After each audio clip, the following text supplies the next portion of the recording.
હાલો વિદ્યાર્થી ભાઈઓ બહેનો 10મા વાળા, કેમ છો બધા? મજામાં? આપણે ભારતના વૈશ્વિક વારસાના સ્થળો 5 લેક્ચરની અંદર અલગ અલગ ભણ્યા. હવે ફરી પાછો આજે એક નવો પાઠ આ જ વિડીયો લેક્ચરના માધ્યમથી આપણી શાળા દ્વારા જે વિડીયો લેક્ચરનું આયોજન થયેલું છે ઓનલાઈન વર્ગનું, એની અંદર આપણે ફરી આજે એક નવો પાઠ કુદરતી સંસાધનો એ શરૂ કરવા જઈ રહ્યા છીએ. આગળનો પાઠ જે ભણ્યા એના વિશેની તમામ માહિતી તમને બધાને યાદ હશે. તમે પાકી બુક પણ બનાવી છે, ટૂંકા પ્રશ્નો પણ નોટ કરી લીધા છે એને?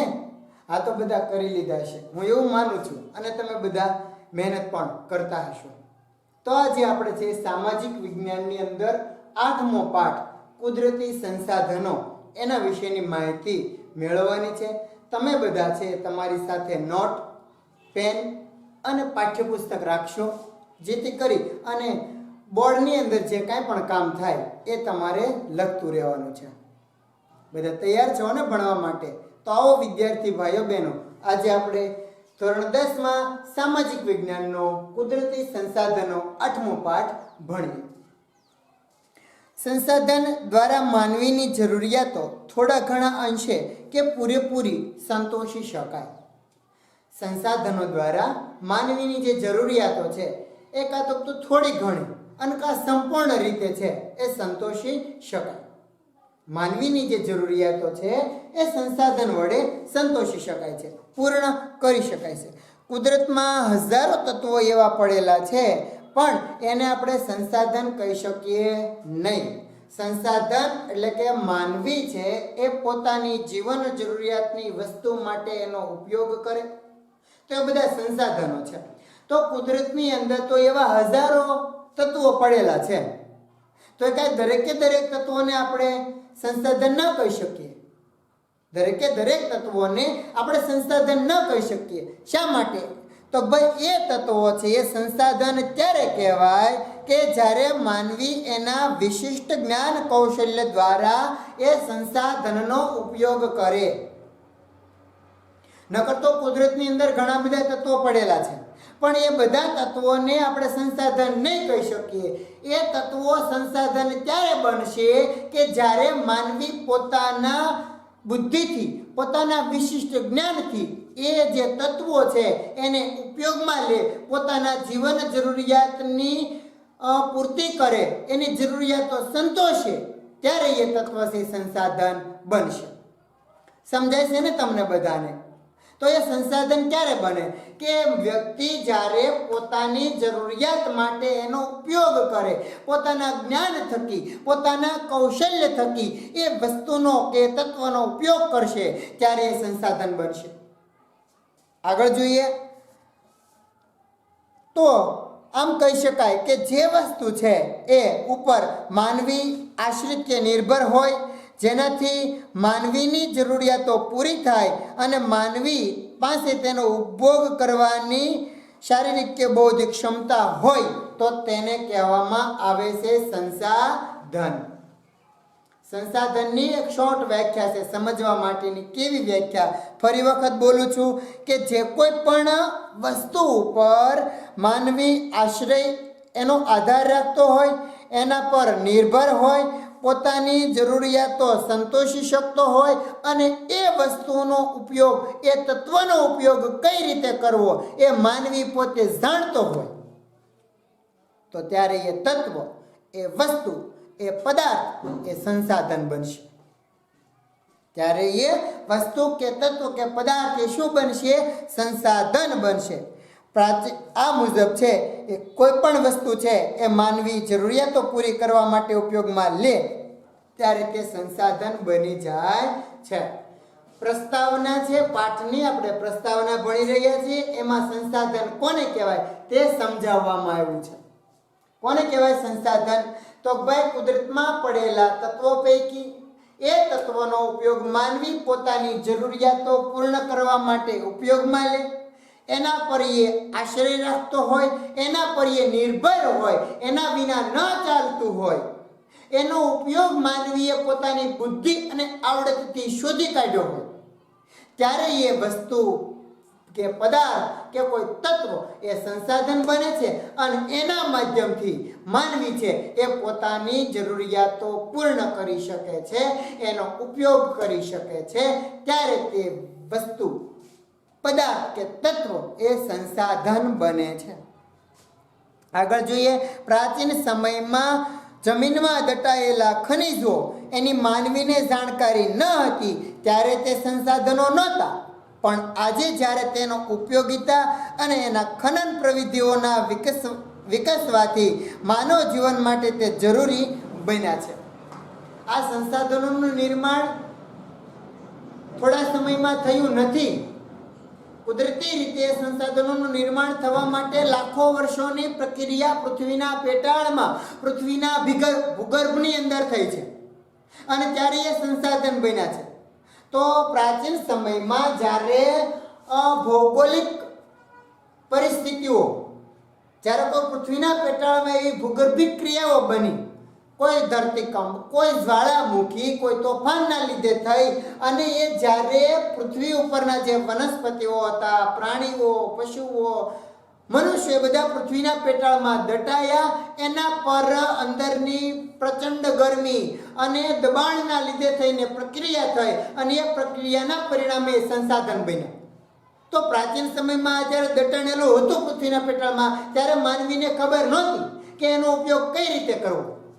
પણ આજે જ્યારે છે એ પૃથ્વીના પેટાળનું ખોદકામ શરૂ થયું, પૃથ્વીના પોપડાને ખોદવા માટેની ખનનની કેટલીક પ્રવિધિઓનો વિકાસ થયો, પરિણામે આપણને એ સંસાધનો પૃથ્વીના પેટાળમાં છે એની માહિતી મળી, એનો ઉપયોગ વ્યક્તિએ કર્યો, ત્યારે એ સંસાધન બન્યું. બાકી પ્રાચીન સમયમાં પણ હતા જ. તો આદિ માનવે ક્યારેય કોઈ પૃથ્વીના પેટ્રોલમાંથી કાંઈ પણ પેટ્રોલ, ડીઝલ, કોલસો એવું કાંઈ કાઢ્યું છે ખરું? નથી કાઢ્યું. કારણ કે એ વખતે ખનન માટેની કોઈ પ્રવિધિ નહોતી કે એનો એ પોતે ઉપયોગ નહોતો જાણતો. પણ આજે જ્યારે વ્યક્તિને એની ઉપયોગિતાની ખબર પડી, ખનન માટેની પ્રવિધિઓ શરૂ થઈ અને એનો વિકાસ થયો, એટલા માટે પૃથ્વીની અંદર રહેલા જે ખનિજો છે, જે સંસાધનો છે, એને વ્યક્તિએ બહાર કાઢ્યા અને એની ઉપયોગિતા પૂર્ણ કરી, પોતાની જરૂરિયાત છે એ સંતોષી. અને માનવ જીવન માટે એ અત્યંત જરૂરી બન્યા છે. માનવની જીવન નિર્વાહ માટે, એને નિર્ભર રહેવા માટે થઈ અને એ જરૂરી બન્યા છે. કુદરતી સંસાધનમાં ઉપયોગિતા અને કાર્ય કરવાની યોગ્યતા, આ બંને ગુણધર્મો હોવા જરૂરી છે. કુદરતી સંસાધનની બે ગુણધર્મો છે. ક્યાં ક્યાં? એક તો એ કંઈ ઉપયોગમાં આવે એવું હોવું જોઈએ અને બીજું એ સંસાધનમાં કાર્ય કરવાની શક્તિ હોવી જોઈએ. દાખલા તરીકે ઉદાહરણ લઈ લઈએ આપણે કોલસો. તો કોલસો છે એ ઉપયોગમાં આવે છે, એને આપણને ખબર હોવી જોઈએ કે ભાઈ કોલસા વડે છે એ વિદ્યુત ઉત્પન્ન કરી શકાય, એમાંથી ઉર્જા મળી શકે. તો એને આપણને ખબર છે. તો હા, બીજું કે એનામાં કાર્ય કરવાની ક્ષમતા હોવી જોઈએ. ચાલો, કોલસો છે પૃથ્વીના પેટ્રોલમાં પુષ્કળ છે, પણ હવે એનામાં કોઈ ઉર્જા શક્તિ નથી, એનામાં કોઈ પણ પ્રકારનો ઉર્જા ઉત્પન્ન કરવાની ક્ષમતા નથી. તો કોલસો શું કામનો? તો એને આપણે સંસાધન કહી શકશું ખરા? નો. તો એને આપણે સંસાધન કહી શકવાના નથી. પણ એની ઉપયોગિતા આપણને સમજાય અને એ સંસાધનમાં કાર્ય કરવાની ક્ષમતા હોય તો એ માનવ માટે જરૂરી છે.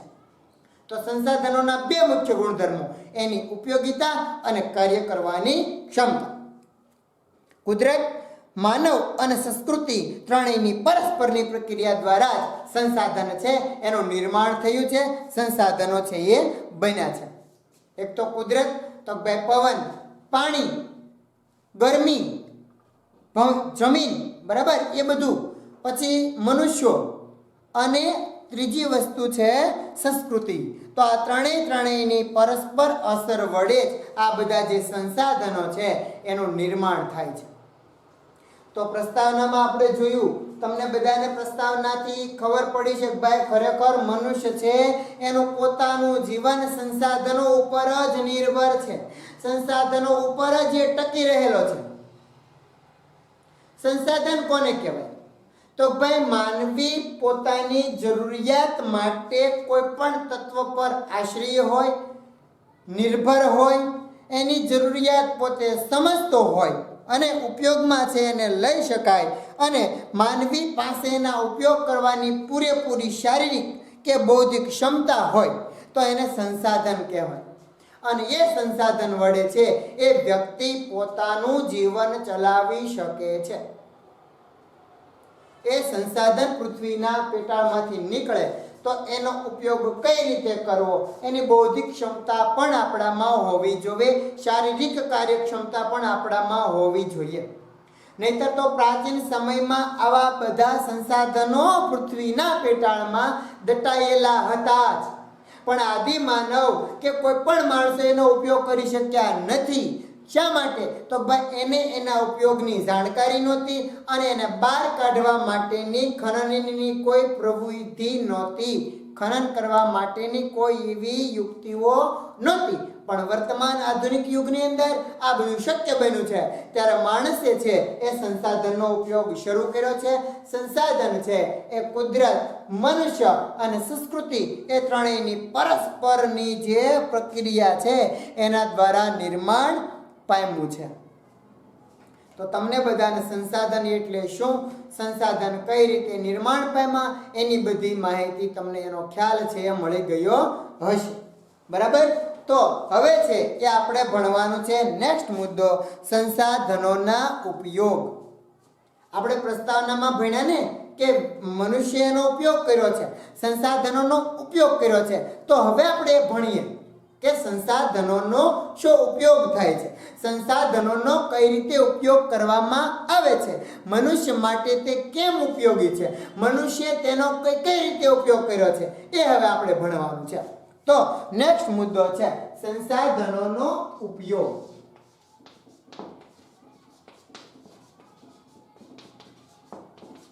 સંસાધનોનો ઉપયોગ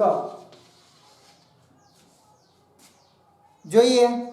સંસાધનો આપણને વિવિધ રીતે ઉપયોગી છે. માનવ જીવનના દરેક તબક્કે તેની કોઈને કોઈ ભૂમિકા આપણને ધ્યાનમાં આવે છે. ખેતી પ્રવૃત્તિથી ઉદ્યોગ પ્રવૃત્તિ સુધીની તમામ પ્રવૃત્તિઓ છેવટે પ્રત્યક્ષ કે પરોક્ષ રીતે કુદરતી સંસાધનો પર જ અવલંબે છે.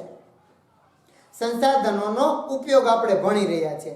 કઈ રીતે સંસાધનોનો ઉપયોગ થાય તે આપણે ભણી રહ્યા છીએ.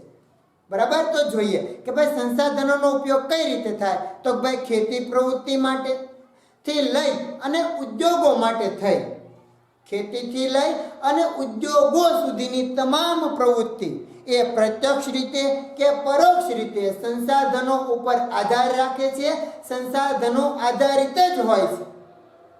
માણસે એનો ઉપયોગ કરવો જ પડે છે. બરાબર? જોઈએ આગળ. તો આવી રીતે છે એ એના ઉપયોગો વિશે છે આપણે આગળ વધારે પડતું જોઈએ. ખેતી પ્રવૃત્તિઓ માટે, ઉદ્યોગો માટે, આવી તમામ પ્રવૃત્તિઓ માટે સંસાધનો જરૂરી છે. તો આપણે સંસાધનનો ઉપયોગ કઈ કઈ રીતે થાય તે ભણવાનું છે. તો પહેલો ઉપયોગ એનો છે ખોરાક તરીકે. સંસાધનનો ઉપયોગ ખોરાક તરીકે.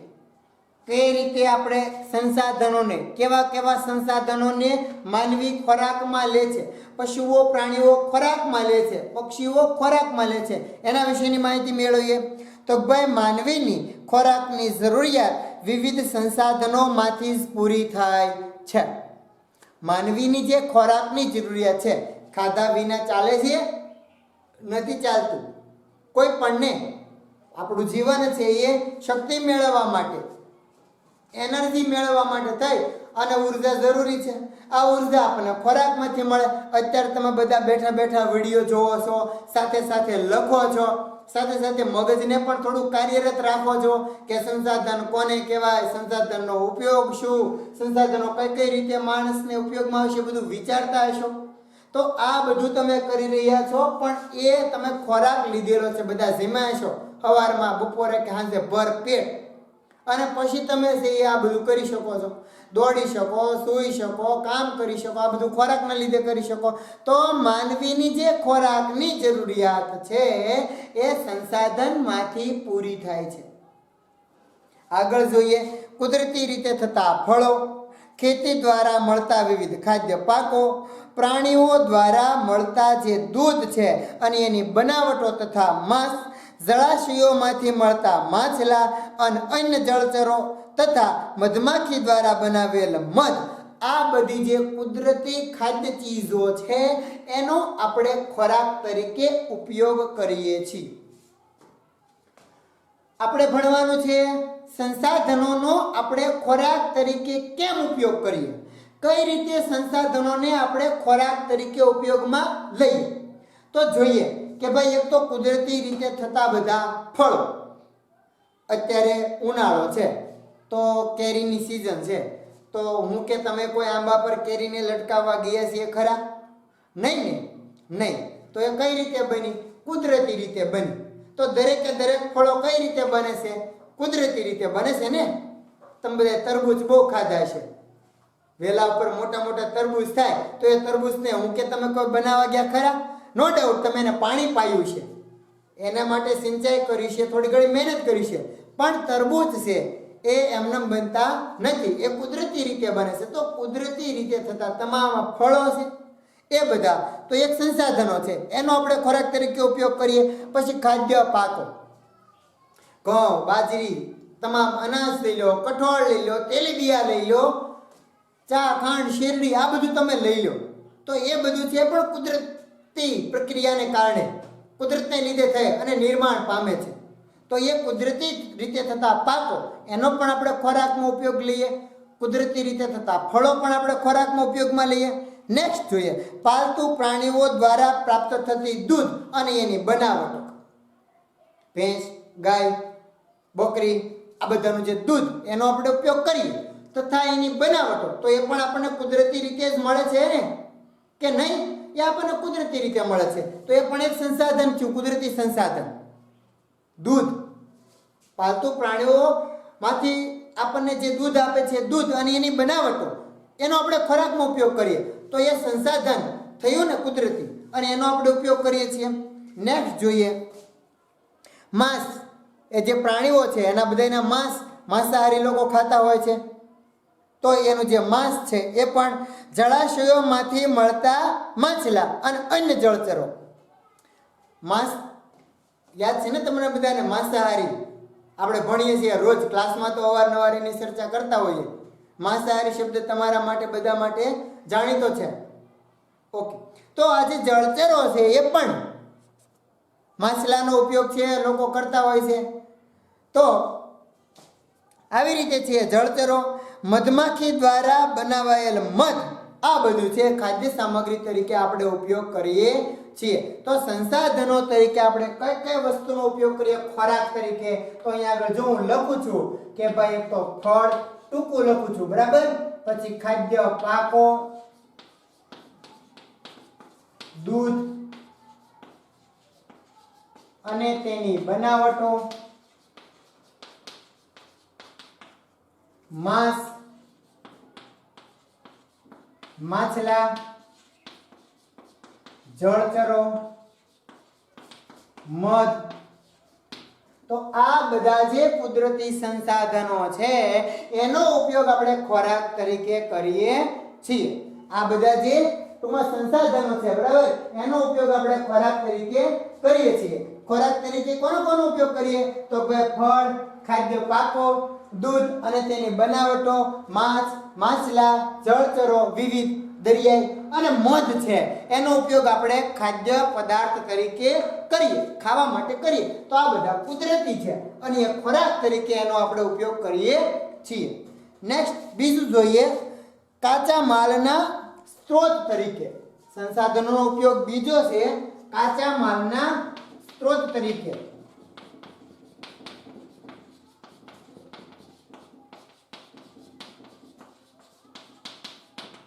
નેક્સ્ટ મુદ્દો ખોરાક તરીકે સંસાધનોનો ઉપયોગ આપણે જોઈ ગયા. હવે જોવાનું છે કાચા માલના સ્ત્રોત તરીકે સંસાધન કઈ રીતે ઉપયોગી છે, એવા સંસાધનો ક્યાં ક્યાં છે? તો જોઈએ આગળ કે ભાઈ જંગલોમાંથી પ્રાપ્ત થતી વિવિધ ચીજો, ખેતી દ્વારા ઉપલબ્ધ થતી સામગ્રી, પાલતુ પશુઓથી પ્રાપ્ત થતી ઊન, ચામડા અને માંસ, ખનિજ, અયસ્ક વગેરે જે ચીજો છે એ ઉદ્યોગો માટે કાચો માલ બને છે. ખેતીમાંથી પહેલો મુદ્દો છે જંગલોમાંથી પ્રાપ્ત થતી વિવિધ ચીજો. દાખલા તરીકે જંગલમાંથી આપણને લાકડું પુષ્કળ પ્રમાણમાં મળે તો લાકડાનો ઉપયોગ શું કરીએ આપણે? ફર્નિચર બનાવવા માટે. બાંધકામનું ફર્નિચર હોય તો એ ફર્નિચર બનાવવા માટે. લાકડાનો ઉપયોગ બારી બારણા બનાવવા માટે થાય, બરાબર? હું બહુ સમજી જાઉં છું. તો એનો ઉપયોગ છે બારી બારણા બનાવવા માટે થાય. બીજું લાકડાનો ઉપયોગ છે આપણે જોતે જંગલોમાંથી જે કાંઈ પણ વૃક્ષોનું આ બેન્ચ પણ તમે જે ભણો છે બેન્ચ પણ એમાંથી બને છે, બરાબર? કાગળ જે ટેક્સ્ટબુક તમારી સામે પડી છે એનો કાગળ પણ આપણને ખબર છે લાકડામાંથી મળે છે. તો જંગલોમાંથી જે કાંઈ પણ કાચી લાકડું છે એ મળે છે. તો એક ટૂંક કાગળ ઉદ્યોગ માટે કાચી ધાતુ લાકડું થયું. એવી રીતે ફર્નિચર માટેની કાચો માલ તો એ લાકડું થયું. તો જંગલોમાંથી પ્રાપ્ત થતા જે માલ છે એ જંગલોમાંથી પ્રાપ્ત થતું લાકડું એ કાચો માલ છે. નેક્સ્ટ, ખેતીમાંથી ઉપલબ્ધ થતી સામગ્રી. દાખલા તરીકે આપણે કપાસ લઈ લઈએ. કપાસ આપણને શેમાંથી મળે? ખેતીમાંથી મળે. હવે કપાસનો ઉપયોગ શું કરીએ? તો ભાઈ આપણું કાપડ બનાવવામાં, આપણે જે કપડાં પહેરીએ છીએ એ સુતરાઉ કાપડનું નિર્માણ કરવા માટે. તો સુતરાઉ કાપડ બનાવવા માટેની કાચો માલ શું થયો? કપાસ. એવી રીતે ઊનના કપડાં આપણે પહેરીએ તો ઊન એ કાચો માલ થયો. શેરડીમાંથી ખાંડ બને તો શેરડી એ કાચો માલ થયો. તો ખેતીવાડીમાંથી પ્રાપ્ત થતી જે સામગ્રી છે, બરોબર, એ બધી. દૂધ, આમ તો પશુપાલન છે પણ ખેતી સાથે જોડાયેલો એક ઉદ્યોગ છે. તો દૂધમાંથી આપણે ઘણી બધી બનાવટો બનાવીએ તો એ પણ એક દૂધ એક કાચો માલ છે અને એમાંથી આપણે ઘણી બધી દૂધની બનાવટો બનતી હોય છે. ઘી છે, માખણ છે, વિવિધ પ્રકારની ચોકલેટો છે, આઈસ્ક્રીમ છે, કોન છે, હા, એ બધું છે આપણને એમાંથી મળે છે, દૂધમાંથી. ઊન છે, પ્રાણીઓનું ચામડું છે અને અન્ય જે માંસ છે એ કાચો માલ છે. તો સંસાધનો આપણને કાચો માલ પણ પૂરો પાડે છે. એવા પણ સંસાધનો છે કે આપણને કાચા માલ તરીકે ઉપયોગી છે. નેક્સ્ટ છે ખનિજ અયસ્ક. ખનિજ અયસ્ક એટલે કે જમીનમાંથી મળતું લોખંડ, કાચું લોખંડ કે એને છે એ શુદ્ધ કરી અને ફેક્ટરીમાં છે ગરમ કરી અને શુદ્ધ બનાવવામાં આવે છે. લોખંડને બહુ ઊંચા તાપમાને ગાળવામાં આવે છે, એમાંથી કાર્બન તત્વો દૂર કરવામાં આવે છે અને પછી આપણને શુદ્ધ લોખંડ મળે. એ આપણે આગળ ભણવાના છીએ. તો આ જે કાચું જે અયસ્ક મળે છે, ખનિજ અયસ્ક, એ પણ એક કાચો માલ છે. હા, બીજો જોઈએ પેટ્રોલ ડીઝલ, તો આપણને કુદરતમાંથી એ માત્ર ખનિજ તેલ મળે છે. એ કાચો માલ છે, ખનિજ તેલ. હવે એ ખનિજ તેલ મળે એને આપણે છીએ નિસ્યંદન ટાવરની અંદર, તમે લગભગ અગાઉના ધોરણમાં ભણી ગયા છો, તો એ નિસ્યંદન ટાવરની અંદર ઊંચા તાપમાને ગરમ કરવામાં આવે. એમાંથી પેટ્રોલ, ડીઝલ, કેરોસીન, નેફ્થા, કુદરતી ગેસ, ડામર, ઓઇલ આ બધું મળે છે. તો એ માટેની કાચો માલ શું થયો? ખનિજ તેલ. તો ખનિજ ધાતુઓ, ખનિજો, ખનિજ તેલ, આ બધું જે અયસ્ક આપણને કુદરતના પેટાળમાંથી મળે તો એ છે કાચા માલના સ્ત્રોત તરીકે. લખી લઈએ થોડી નોંધ એના વિશેની. એક તો જંગલમાંથી પ્રાપ્ત થતી ચીજો, જંગલમાંથી મળતી ચીજો, ખેતીમાંથી મળતી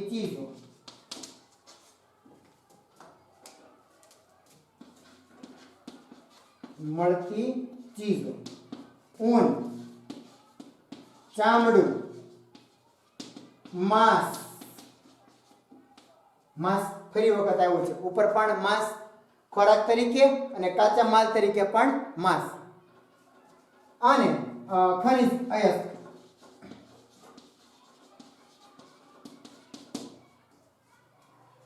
તમે બધા વિદ્યાર્થીઓ છે ને આમ ખરેખર બહુ યાદ આવો છો.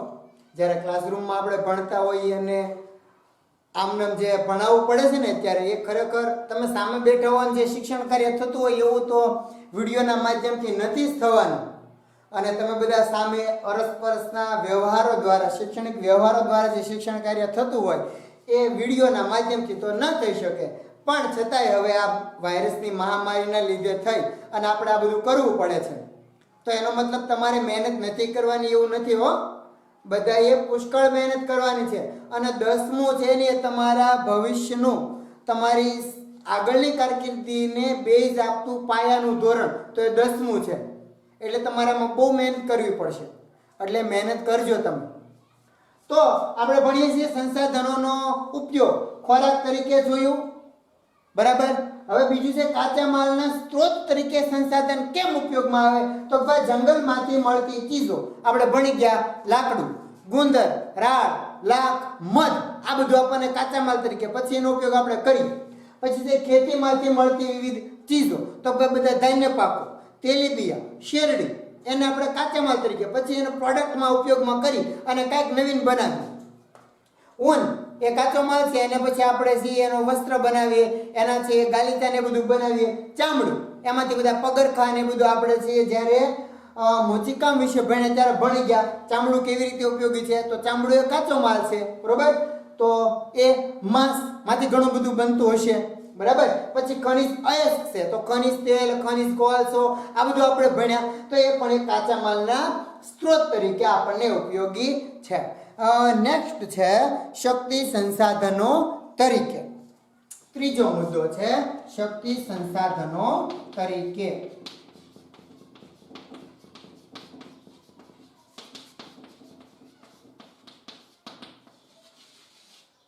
સંસાધનોના ઉપયોગનો ત્રીજો ઉપયોગ.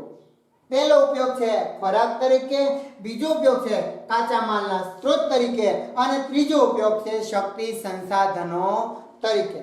આવો ભણીએ.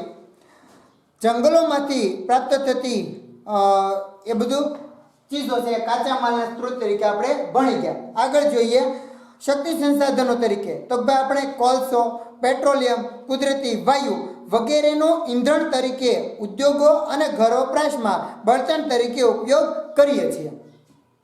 આમાંથી આપણને ઉર્જા મળે, શક્તિ મળે. પેટ્રોલ, ડીઝલ, કેરોસીન, ગેસ, કુદરતી ગેસ, એમાંથી શું મળે કે બધા એ ઉર્જાના સ્ત્રોતો છે, શક્તિના સંસાધનો છે, બરાબર. પેટ્રોલમાંથી આપણી ગાડી ચાલે છે, ડીઝલ દ્વારા બસો ને બધા વાહનો ચાલતા હોય છે, ગેસ દ્વારા આપણે ઘરે રસોઈ કરી શકીએ છીએ. તો કોલસો છે, પેટ્રોલિયમ છે, કુદરતી વાયુ છે, એનો બધાનું ઈંધણ એટલે કે બળતણ તરીકે ઉદ્યોગોમાં અને ઘરમાં ઘર વપરાશ તરીકે ઉપયોગ કરીએ. આ ઉપરાંત જોઈએ સૂર્યપ્રકાશ છે, પવન છે, સમુદ્ર ઉર્જા, ભરતી ઓટ અને જળધોધ વડે પણ આપણને ઉર્જા મળે છે. જોઈએ છે આપણે શક્તિ સંસાધનો તરીકે કેવી રીતે આપણને સંસાધનો કુદરતી ઉપયોગમાં છે તે. આ બધું કુદરતી છે હો, આ બધા કુદરતી સંસાધનો છે. જોઈએ આની અંદર ખનિજ તેલ, ખનિજ તેલ, પછી કોલસો, કુદરતી વાયુ, પછી છે આગળ સૂર્યપ્રકાશ, પવન, પાણી, સમુદ્રના મોજા, સમુદ્ર મોજા અને ભરતી ઓટ. આ બધું છે શું છે, તથા જળધોધ.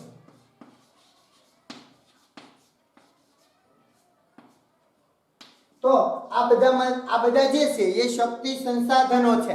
આમાંથી ઉર્જા ઉત્પન્ન થાય. દાખલા તરીકે ખનિજ તેલ માંથી પેટ્રોલ, ડીઝલ એ બધું મળે, એટલે એમાંથી વાહનને ઉર્જા મળે ત્યારે ચાલે છે ને. હા, કોલસામાંથી પણ વિદ્યુત ઉત્પન્ન કરી શકાય. તો એ વિદ્યુત ઉત્પન્ન કરવા માટેના જે સાધનો છે એને ચાલવા માટે કોલસો જરૂરી હશે.